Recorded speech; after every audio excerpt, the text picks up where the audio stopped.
Kinsey. Kevin, I woke up this morning to our stories and very serious stuff. We're talking Ukraine. We're talking divorce settlements. I was disappointed that we weren't including the fact that Taylor Swift re-released Speak Now and has excluded some of my favorite lyrics. Oh, yeah. Well, tell us about this. You see, I'm not very good at spotting these stories. I'm a journalist, but I'm not a very good one. Seriously, what's happened there? That sounds interesting. All right, so Taylor Swift has re-released Speak Now. I'm sure you'll remember this. She was so upset when Scooter Braun, Justin Bieber's manager, had bought her music, the rights to her music. Okay. So she's slowly re-recording all of that music that he has recently sold. So I don't know what the status of that is. Someone else owns it, but she started this process and it looks like she's going to finish it. She re-released the song Better Than Revenge, which I love. It's about Joe Jonas. I mean, it is a little weird that we've got a 30-year-old woman singing about teenage boys, but I'm into it. It's about when she dated Joe Jonas and he broke up with her for an actress. And I'm not going to mention her name now because I feel like this is intentional. But the lyrics were, she's just an actress. She's better known for the things that she does on the mattress. Which were amazing lyrics. That's good lyrics. Yeah, I like that. She changed it to he was the moth, or he was holding the matches. He was a moth to the flame. She was holding the matches. So I know she thinks she was slut shaming, and she's decided to change the lyrics. And I was like, okay, I understand. She's a grown up now. But Kevin, when I went to stream the old version, just to remind myself of how great it was, Amazon had wiped the old version off with the matches lyric, or with the mattress lyrics. And I'm like, you can't take away this iconic song because you've decided to become the bigger person. That was like such a great, it was a great lyric, and this is what I hate about it. I hate about wokery and cancel culture, because that's what we're talking about here. It's the enemy of creativity. It's the enemy of literature. It's the enemy of art. So I don't really care what the details are. She's just an actress and best known for what she does on the mattress. That is a lyric that should remain and be celebrated forever. Cultural vandalism. Yeah, instead it's vandalized out of existence. Horrible Philistine, right, Ali? Yeah, 100%. Yeah.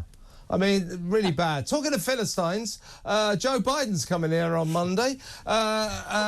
If he can find his way, if he knows why he's here. This is a fact.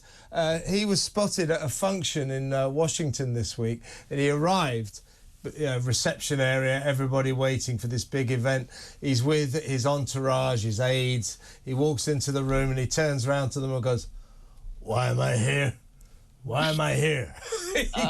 He doesn't know where he is or why he's there. But the question I want to ask you, Kinsey, is apart from his cognitive abilities, which are getting to be increasingly concerning, why does he hate Britain so much? He is the most Britain-hating president since the War of Independence. He's just blocked our Defence Secretary, Ben Wallace, from becoming the NATO chief, and made sure that the useless EU technocrat Ursula von der Leyen gets the job, a German. When he went to Ireland, he spent 3 seconds with Rishi Sunak and then headed down to the south to prove how Irish he really is. He hates us. Why do you think that is? I got so much negative attention online when I was fighting during the coronation to try to get the president to come. No, he is like, it's like Weekend at Bernie's with this guy. I get that his presence there. I get that his presence there wouldn't have been that great, wouldn't have been like that prominent. But to me, it was an opportunity to make this an even more historic coronation by having a United States president attend. What a privilege that he was invited. And I did say, I felt like part of the reason he didn't attend was, if you go read his autobiography, he talks about his mother insisting that he not bow to the Queen because his mother loathed the royal family and loathed British. He talked about maybe it was his mother or his grandmother, refusing to sleep in the same bed that the Queen had previously slept in. I mean, if you just look at... So his grandmother was senile too then, yeah? If you just look at his history, it does seem like there's some resentment there. And I'm sure it has something to do with his Irish background. Yeah, I mean, what I described it as earlier is he sort of displays the blind and ignorant prejudice of an atrophied mind. I mean, right.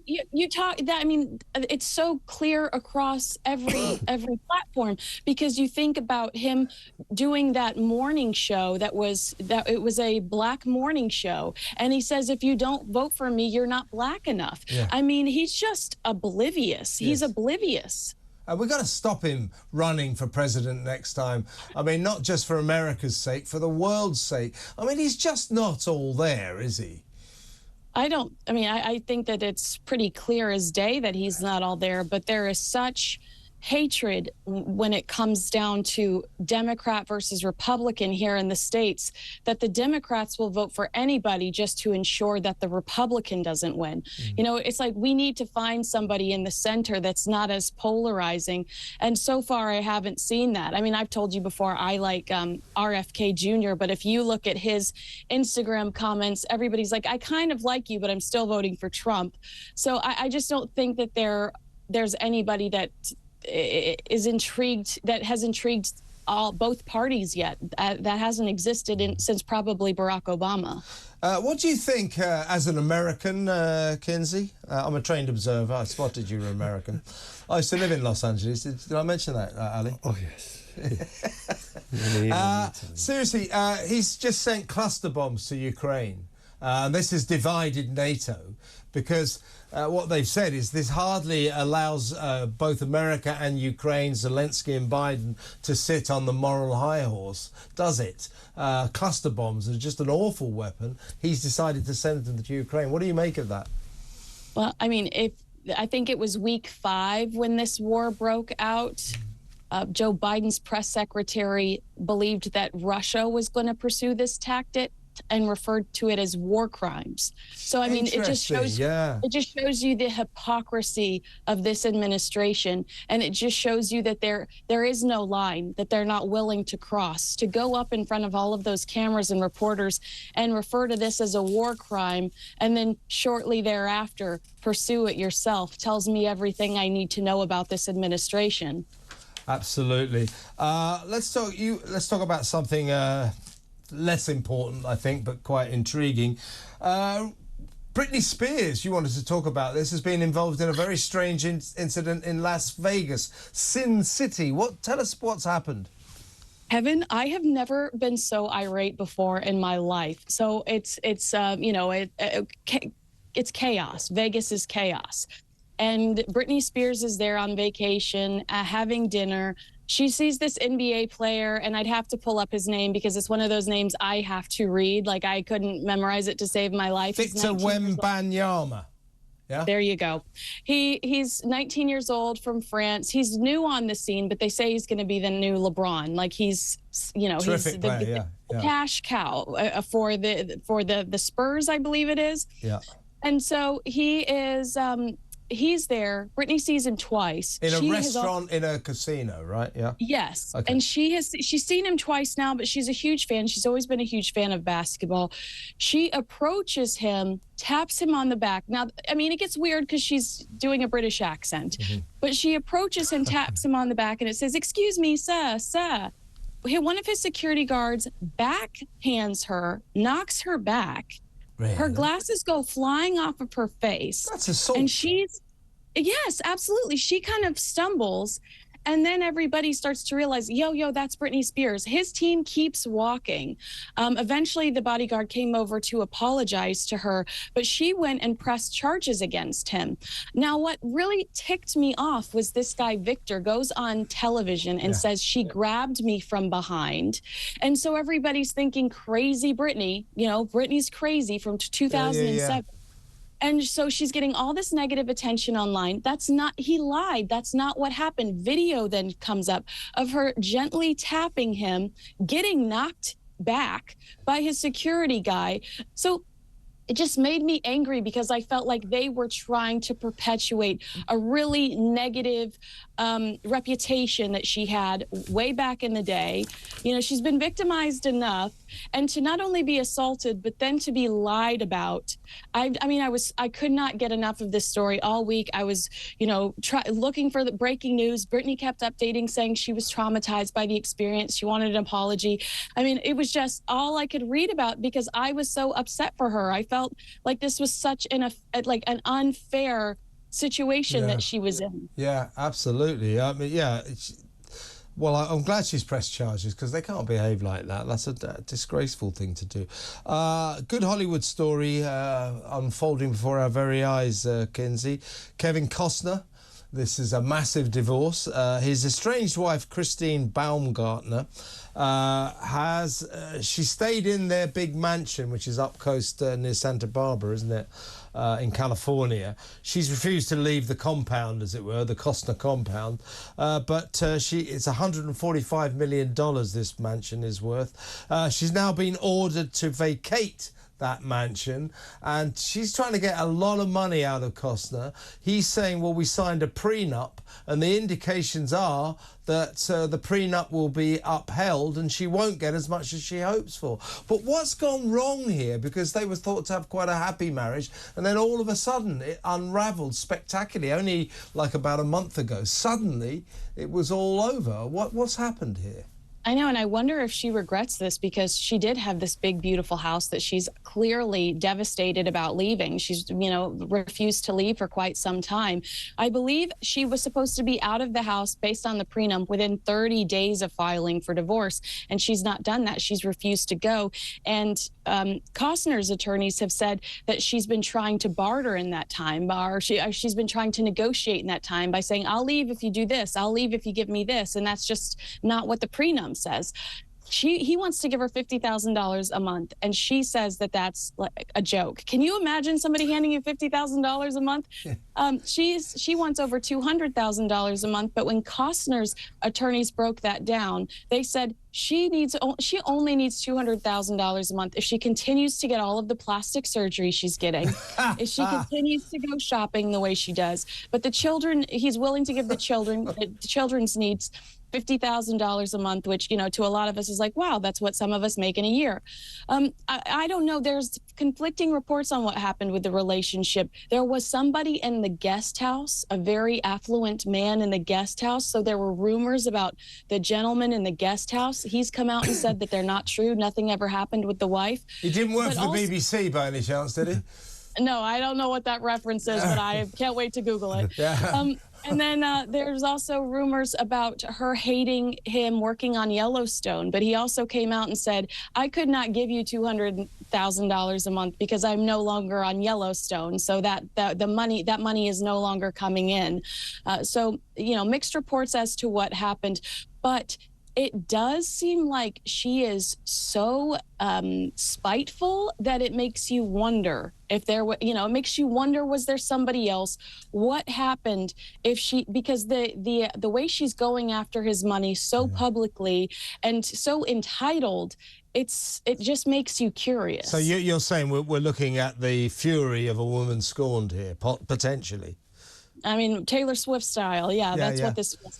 Okay, what was that lyric again? She's just an actress, better known for the things that she does on the mattress. That's a great lyric. Look, we can't leave you, Kinsey, without a few words on our favourite couple, the gruesome twosome from Montecito. Harry, this week, in the latest of his many legal actions, the confetti of his lawsuits, he's saying that the reason that he didn't act earlier on all these suggestions of illegality in stories, the way newspapers got stories about him, was that there was this secret unholy pact between newspapers and the royal family. Which meant that the royal family did not go after the newspapers. They'd done a deal. It was said in court that Harry has absolutely no basis whatsoever for this allegation, and that no one else knows anything at all about this alleged deal between the royal family and British newspapers. He's in fantasy land again, it seems, doesn't it? at some point he's going to get popped for making accusations that he can't prove. He has no receipts. I mean, where does this stuff come from? And I think it's especially yucky when the Queen recently passed, and it feels like he's trying to pull one over on the palace because you can't go to who was in charge at the time to quiz them on whether or not that was legitimate or not. It's just I think he looks like he's way out of his league here. Yeah, I've speculated before. The way I see it, he made in his case against the Mirror newspapers, he said in court, this is what journalists do in newspaper newsrooms. They get together and they work out ways to destroy people. You know, what that will go for. He'll go for him on his drinking and his womanising and, you know, his extracurricular. We'll go for him on that. That's how we'll destroy him. Well, you know, Ali knows this. You're a journalist as well. This does not happen. It does not happen. First of all, we typically hate each other and don't even remotely communicate with each other. Yeah, journalists don't like each other anyway, so they don't talk to each other. I can't stand Kev. Kev, like, he gave them all the ammo that they needed. This was a young man who was drinking underage, doing drugs underage, and popping on Nazi uniforms for fun. Yeah. I mean, he has got to accept the fact that he was kind of a jerk and did a lot of inappropriate things, and that's why he was splashed across the papers. Yeah. My point is that he comes up with these ideas like, oh, this must be the way journalists work. Yeah, there was this secret pact between the royal family and newspapers back in the 1990s. This is my theory, he forms these ideas in his mind, these fantasies, and before long, in his mind, they become reality. That's the basis on which he proceeds, I think. Would you agree? I think that's a probability, but I also think he's an idiot. And there could be a There is that, yeah. I also think there could be a Martin Bashir type of character in his life that's trying to get close to him, so feeds him ideas like this. Yeah. You know, because he is working with people to produce these documentaries. It was over a year ago that I was at a coffee shop on Sunset, and I overheard people talking about something they were trying to develop with him. So people will lie to you to get closer to you, so you feel ingratiated to them. And I you know, maybe he did come up with that out of his butt, but I also think that he doesn't have, obviously, look at who he married. He does not have a good sense of who people are. He doesn't, his gut instinct about people might not necessarily be the brightest because he's been protected all of his life, and somebody might have lied to him to get closer to him. Absolutely. Kinsey, it's always a pleasure to talk to you. Fantastic 20 minutes with you there.